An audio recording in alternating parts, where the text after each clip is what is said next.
सुप्रभातम मित्रों, गुरुकुल के इस व्याख्यान माला में आप लोगों का स्वागत है। मैं Pankaj Kumar Mishra, associate professor Sanskrit department, saint Stephen's college, एक बार फिर से आपके सामने उपस्थित हूं।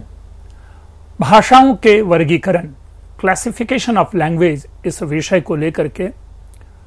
मित्रों, भाषा अपने आप में काफी मनोरंजक है। अन्य भाषाओं को जानना, सीखना, समझना, उनकी प्रकृति को जानना, उनकी आकृति को जानना, और इसी प्रकार से विश्व की प्रायशः ज्ञात जितनी भी भाषाएं हैं उन सारी भाषाओं का एक अध्ययन का प्रयास किया गया और उसी के अंतर्गत भाषाओं के व्यवहार, भाषाओं की प्रकृति आदि को ध्यान में रखते हुए उनके क्लासिफिकेशन की जरूरत पड़ी। उनको कैसे हम एक दूसरे भाषा को किस प्रकार हम समझें, उसको जानें, उनकी प्रकृति एक दूसरे से कैसे मैच करती है, इसके लिए प्रयास किया। और इसी विषय को आधार बना करके हम लोग पिछले कई श्रृंखलाओं में मिल रहे हैं और उसकी चर्चा कर रहे हैं। इससे पहले जिन विषयों को हमने जाना और उसका एक बार सार हम लोग ले लें कि भाषा के जो मौलिक अगर स्वरूप को देखें तो उसके आधार पर दो प्रकार से वर्गीकरण किया गया है भाषाओं का, जिसमें एक है आकृति मूलक और एक है पारिवारिक, परिवार मूलक कह लें। आकृति मूलक, जैसा कि आप नाम से ही पकड़ पा रहे होंगे कि आकृति का मतलब है कि भाषाओं की संरचना, उनकी प्रकृति, उनके प्रत्यय, उनके धातु आदि के संयोग और वियोग से यदि किसी प्रकार शब्द संरचना होती है तो अन्य भाषाओं में किस किस प्रकार हम उसको देखते हैं, उनको जानने का प्रयास करते हैं। पारिवारिक वर्गीकरण की चर्चा अभी तक हम लोग शुरू नहीं की है और वो इसलिए हमने शुरू नहीं की है कि आकृति मूलक को जब पूरी तरह से समझेंगे उसके बाद ऑटोमेटिकली हम परिवार मूलक जो भाषाओं का वर्गीकरण है उसको जानेंगे। इसके बाद इन आकृति मूलक पर हमने एक विस्तार पूर्वक अपनी व्याख्यान माला शुरू की और उसमें दो प्रकार से आकृति मूलक आकृति मूलक का हमने विश्लेषण किया, विवेचन किया। उसमें भी रूपात्मक है और एक है पदात्मक, यानी वाक्य मूलक, और जो रूप है जो बार बार प्रकृति प्रत्यय की चर्चा करते हैं उसके आधार पर। इसके भी उपवर्ग आदि बने। आकृति मूलक के जो प्रकार हैं उनके भी दो प्रकार बने। एक है अयोगात्मक, दूसरा है योगात्मक। नाम से ही स्पष्ट है, अयोग जिसमें संपर्क नहीं होगा, योग नहीं होगा, और दूसरा है योगात्मक। मित्रों, इसके बाद जो अयोगात्मक है, जिसको आइसोलेटिंग, जैसा हमने कहा कि स्पष्ट अक्षर आदि के अलग भेद विभेद से हम अयोगात्मक को हमने समझा है। उनकी मूल प्रकृति को जाना, एकाक्षरिक, धातु प्रधान कह लें, निरवयव कह लें, और इनका भी जो स्ट्रेस, इनकी भी जो विशेषता थी अयोगात्मक को पहचानने और समझने की, इनके विभेद को जानने की, वो स्थान प्रधान के आधार पर, सुर प्रधान के आधार पर और निपात आदि के आधार पर हमने अयोगात्मक को समझा और जाना।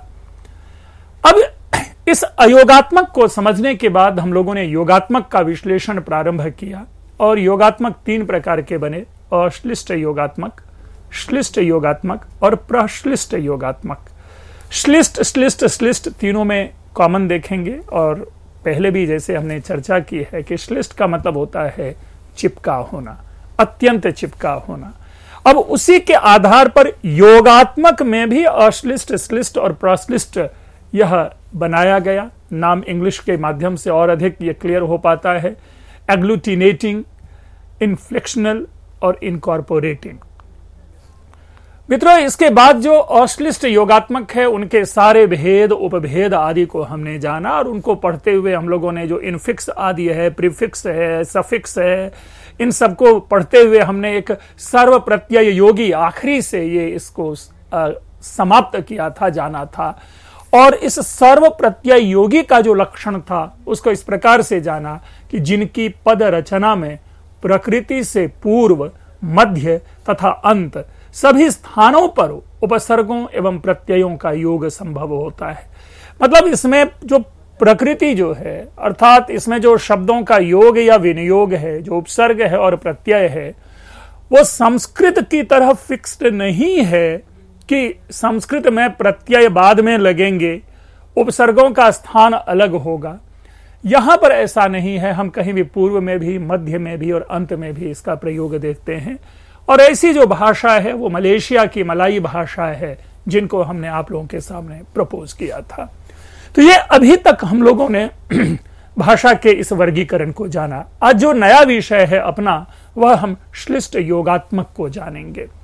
श्लिष्ट योगात्मक, जैसा आप पाएंगे कि इनकी क्या विशेषता है, हमने पहले ही श्लिष्ट शब्द का अर्थ आपके सामने स्पष्ट किया है। वह है प्रकृति का प्रत्यय के साथ घनिष्ठता के साथ संयुक्त होना, अर्थात ऐसे में इतना घनिष्ठ होना कि इनके प्रकृति के, इनके प्रत्यय को निकाल पाना, समझ पाना कठिन होता है। जबकि इसके ठीक विपरीत हमने अश्लिष्ट में क्या देखा कि अश्लिष्ट में प्रकृति प्रत्यय का स्वरूप पृथक होता है, इनमें कोई विकार भी हम नहीं पाते।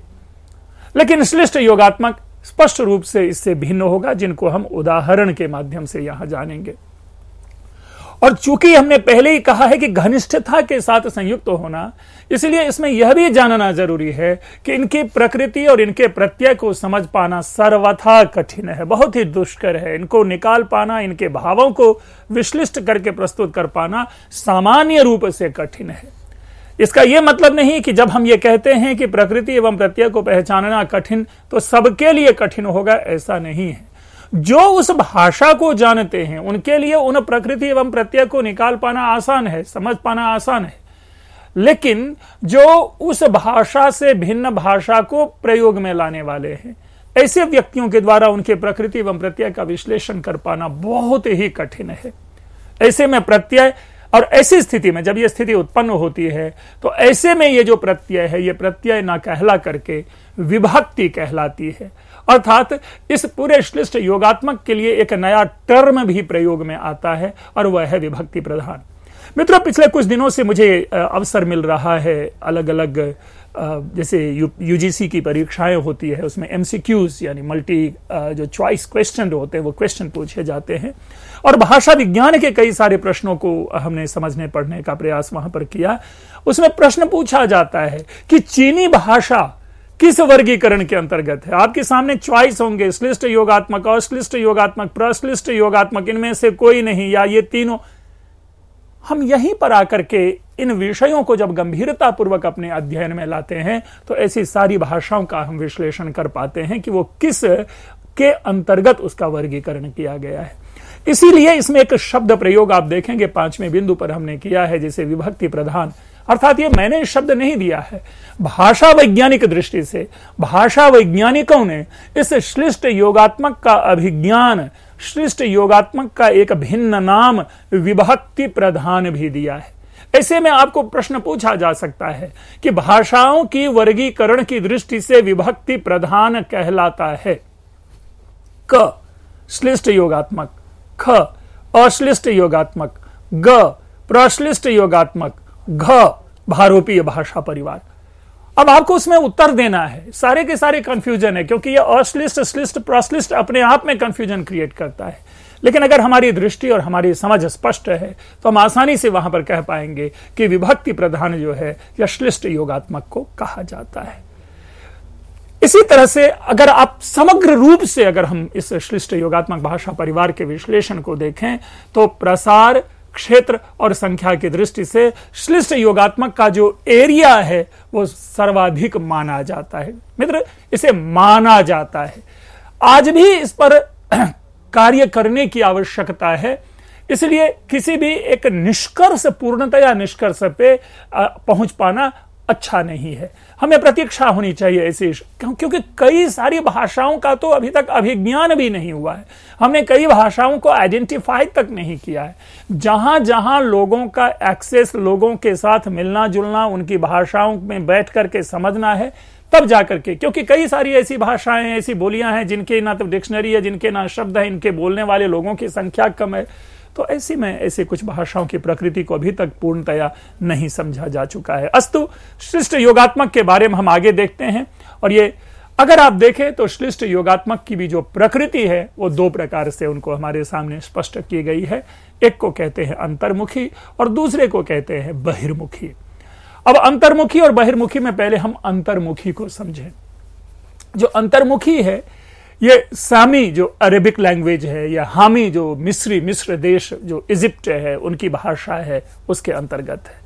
अब जो विभक्ति प्रधान जो पहले हमने बात कही आपके सामने, अगर हम 4-5 मूल भाषाओं को फोकस करें तो ये संस्कृत, ग्रीक, लैटिन और अरेबिक, ये जो भाषाएं हैं ये विभक्ति प्रधान भाषाओं की श्रेणी में आती है। इसी जो आगे चर्चा हम लोगों ने शुरू की थी अंतर्मुखी भाषा के अंतर्गत, अंतर्मुखी श्लिष्ट योगात्मक भाषा के अंतर्गत हमने अरेबिक और मिस्री को आइडेंटिफाई करने की कोशिश की है। इन भाषाओं में प्रकृति में प्रायः 3 व्यंजन ध्वनियां तथा प्रत्यय स्वर होते हैं।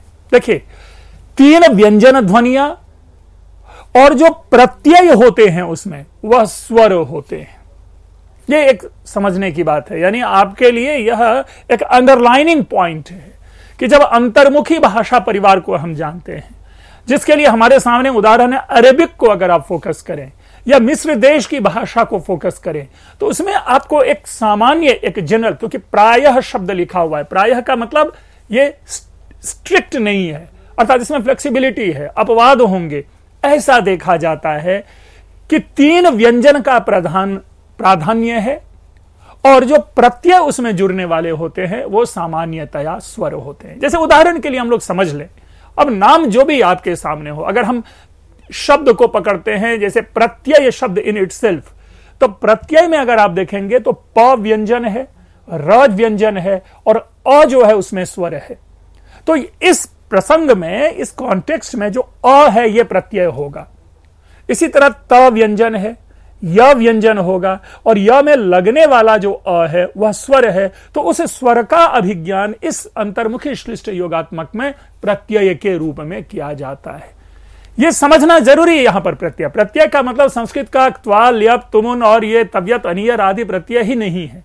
ये तो संस्कृत में प्रत्ययों का आपने अभिज्ञान इस प्रकार से किया है, लेकिन भाषाओं की दृष्टि से ऐसे को भी कई अन्य भाषाओं में प्रत्यय माना गया, कहा गया। अब इसके उदाहरण को हम लोग देखें, बड़ा इंटरेस्टिंग उदाहरण है मित्रों। इन्हीं उदाहरणों के आधार पर हमने आप लोगों को लगेगा कि नहीं, भाषा का अध्ययन करना चाहिए, काफी इंटरेस्टिंग है। अब ये हमने चर्चा की थी 3 व्यंजन ध्वनियां। अब देखिए अपने सामने क, त, ल, यह व्यंजन ध्वनि है, ठीक है, क, त, ल, जिसका अर्थ है मारना, टू किल। अब इसमें लगने वाले स्वर प्रत्यय, जो प्रत्यय जिसे कि हमने स्वर जो जिसे कि हमने प्रत्यय नाम दिया है, अब उसके आधार पर देखिए ये शब्द कैसे बने। इसी क हलंत, त हलंत और ल हलंत में, क में अगर हमने अ डाल दिया, त में अ डाल दिया और ल में अ स्वर डाल दिया, तो क्या शब्द बना? कत्ल। कत्ल का क्या मतलब होता है? उसने मारा। यह अरेबिक भाषा का है, ध्यान रखिएगा। इसी तरह आप आ प्रत्यय लगा, ई प्रत्यय लगा और अ प्रत्यय लगा, देखिए क्या बन गया? कातिल। कातिल का मतलब मारने वाला। इसी में एक और भिन्न देखिए, कितल से क्या बना? आघात, कितल, टू अटैक। फिर बना कित्ल। अब देखिए शब्द क, त, ल आ रहा है, लेकिन इसमें व्यंजन ध्वनियों में स्वर केवल मिलते जा रहे हैं। कित्ल से बन गया शत्रु, एनिमी। इसी में फिर भिन्न स्वर को डालिए, बन गया कुतिल, वह मारा गया। और एक और बना यक्तुलु, वह मारता है। तो मित्रों देखिए कितना इंटरेस्टिंग ये जो है, केवल फोकस ऐसे भाषा वैज्ञानिकों का भी हमें सम्मान करना चाहिए जो भाषा की इस प्रकृति को समझकर हमारे सामने इस प्रकार भिन्न भाषाओं को प्रस्तुत कर रहे हैं। उस अभिज्ञान को देखिए कि क, त, ल इन 3 व्यंजनों का अभिज्ञान वो करते हैं और उनमें स्वर मिलाकर के कतल, कातिल, कितल, कित्ल, कुतिल और यक्तुलु जैसे शब्द का निर्माण होता है और एक ही प्रकृति का यह अर्थ देता है। इसी तरह और देखिए क, त, ब, क हलंत, त हलंत, ब हलंत, क, त, ब। अब इसमें स्वर को मिलाइए, इसमें प्रत्यय रूप जो स्वर है उसको देखिए। किताब बन गया, क, त, ब है, इसी से किताब बन गया जिसका अर्थ होता है पुस्तक, बुक। इसी से शब्द बना कातिब, लिखने वाला, ऑथर, लेखक। और मित्रों कुतब शब्द देखिए, पुस्तकें, पता नहीं ये जो कुतुब मीनार है या कुतब का जो कुतुब मीनार है उसको देखिए क्या है कि मीनार और पुस्तक है, जरा अर्थ से निकालने की कोशिश कीजिएगा, लेकिन हमारे सामने आ रहा है कुतब, पुस्तकें, प्लूरल फॉर्म। मकतब, मकतब, मकतबा, आप लोग, हम ये आम जीवन में ये शब्द प्रयोग में आते हैं, स्कूल, विद्यालय। कुतबा, लेख। मकतूब शब्द देखिए, मकतूब, क त ब कॉमन चल रहा है, मकतूब, लिखित। मकतूबात, ये लिखित का बहुवचन फॉर्म बना, यानी मकतूब का बहुवचन हुआ मकतूबात। फोकस है, ये अरेबिक के 2 उदाहरण है अपने पास। फोकस केवल है यह समझने की कि किस प्रकार 3 व्यंजन ध्वनियां अपने में स्वर को समाहित करके एक समूह का निर्माण करता है और उसी समूह से रिलेटेड कई सारे शब्द बनते चले जाते हैं और वो भिन्न अर्थ को देना प्रारंभ करता है। मित्रों, इसी प्रकृति को हमें पकड़ना है संस्कृत के भी शब्दों में। एक ही शब्द है, एक ही धातु है, उनमें भिन्न भिन्न प्रत्यय लगा देते हैं और वो धातु का स्वरूप बदलता जाता है। पठ धातु पे कंसंट्रेट कीजिए, पठित्वा, पठितम, पठितुम, पठितव्यम। अब देखिए, पकड़िए इस चीज को, पठनीयम, वहां पर भी, लेकिन वहां पर मूल प्रत्यय जो है वो स्पष्ट रूप से आपको दिख रहा है, अलग हो रहा है। हम यहां पर जिस सामी परिवार की जो भाषा है उसको जानते हैं और जानने की कोशिश करते हैं। एक और पे कंसंट्रेट कीजिए, स ल मा, स हलंत है, ल हलंत है, मा हलंत है, ये अपने से उदाहरण क्रिएट किया है, स ल मा। अब इसको भी पढ़िए, देखिए क्या बन गया, सलीम, सलमा, सलाम, इस्लाम, मुस्लिम। केवल स ल मा शब्द है और इससे देखिए भिन्न भिन्न जुड़ते चले गए। इसका अभिज्ञान ऐसे भाषा वैज्ञानिकों ने किया है और इस प्रकार की प्रकृति वाले जो शब्द है उनको श्लिष्ट योगात्मक की श्रेणी में रखा है। ये जो अंतर्मुखी, जैसे अभी चर्चा की, जो विभक्ति प्रधान भाषाएं हैं, इनमें इनके भी प्रकृति है, संयोगात्मक और वियोगात्मक। ये प्रायशः अन्य आगे भी कंटिन्यू होगा, संयोगात्मक और वियोगात्मक। तो संयोगात्मक का जो उदाहरण है वो अरबी है। वो अब इसको भी समझें कि ये अरेबिक जो है वो कैसे है। चूंकि उसमें स्वर आकर के संयुक्त हो रहे हैं, श्लिष्ट हो रहे हैं, लेकिन इसमें भी कहीं ऐसे होंगे जहां पर कि वो अलग होगा, वियोगात्मक प्रकृति का होगा। और यह उदाहरण हिब्रू भाषा का उदाहरण, हिब्रू भाषा में ऐसे उदाहरण मिलते हैं हमें वियोगात्मक प्रकृति का। मित्रों, इसी में विभक्ति प्रधान को हम देखते हैं। जो विभक्ति प्रधान है, बहिर्मुखी रूप को देखते हैं। जैसा पहले स्पष्ट किया था कि ये जो श्लिष्ट प्रयोगात्मक, श्लिष्ट योगात्मक है, इसमें संस्कृत आदि भाषा परिवार भी, संस्कृत है, ग्रीक है, लैटिन है, हम संस्कृत के उदाहरणों से देखेंगे। इनमें विभक्ति प्रकृति के बाहर जुड़ती है। जो अभी बहिर्मुखी, जिसमें कि अभी चर्चा हम कर रहे थे, अभी हमने अंतर्मुखी कहा है। अंतर्मुखी से यह समझ लीजिए कि मध्य में भी मिल जुड़ रहे हैं वहां पर, लेकिन यहां स्पष्ट कह रहा है कि इनमें विभक्ति प्रकृति के बाहर जुड़ती है। ध्यान रखेंगे, जब यहां विभक्ति शब्द का प्रयोग हो रहा है तो इस विभक्ति का यह अर्थ कतई नहीं हम लेंगे कि षष्ठी विभक्ति एक वचन, यह विभक्ति नहीं है। चूंकि प्रत्यय जुड़ करके जो अपना स्वरूप प्रदान करता है, भाषा वैज्ञानिकों ने इसका नाम ही विभक्ति प्रधान कह दिया है।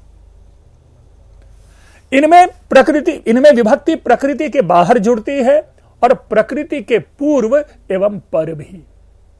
अब देख लीजिए, हमारी यहां जो उपसर्ग और प्रत्यय है वो पूर्व और पर में जुड़ता है।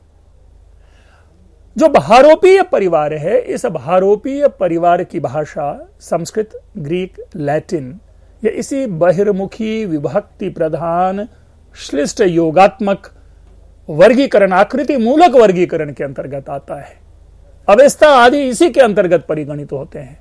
मतलब दूसरे शब्दों में, जो विश्व की जितनी भी प्रधान भाषाएं हैं, उन प्रधान भाषाओं की प्रकृति भी बहिर्मुखी विभक्ति प्रधान है। और यही कारण है कि कहा गया कि संख्या की दृष्टि से, भूगोल की दृष्टि से, प्रसार की दृष्टि से इस भाषा परिवार के जो भाषाएं हैं वह व्यापक है, उनका क्षेत्र व्यापक है, उनकी संख्या अधिक है। अब ऐसे कुछ संस्कृत के शब्दों को देखिए। भवती शब्द आ रहा है। हमने जो क त ब या स ल म या क त ल ऐसे व्यंजन ध्वनियों के माध्यम से जिन भिन्न भाषा को समझने की कोशिश की है, उसी प्रकार हम संस्कृत में भी अब समझने की कोशिश करते हैं।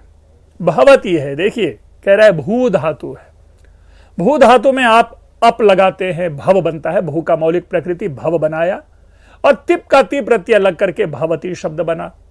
तो ये क्या हो गया कि प्रकृति के बाहर यानी आउटसाइड ऑफ द मेन जो है रूट है लग रहा है, लेकिन प्रकृति के ये पर, प्रकृति के पर यानी प्रकृति के बाद जुड़ रहा है। यह प्रकृति से पूर्व का भी उदाहरण है। इसी को हम भवती को संभवती बना देते हैं। भवती होता है, संभवती उत्पन्न होता है।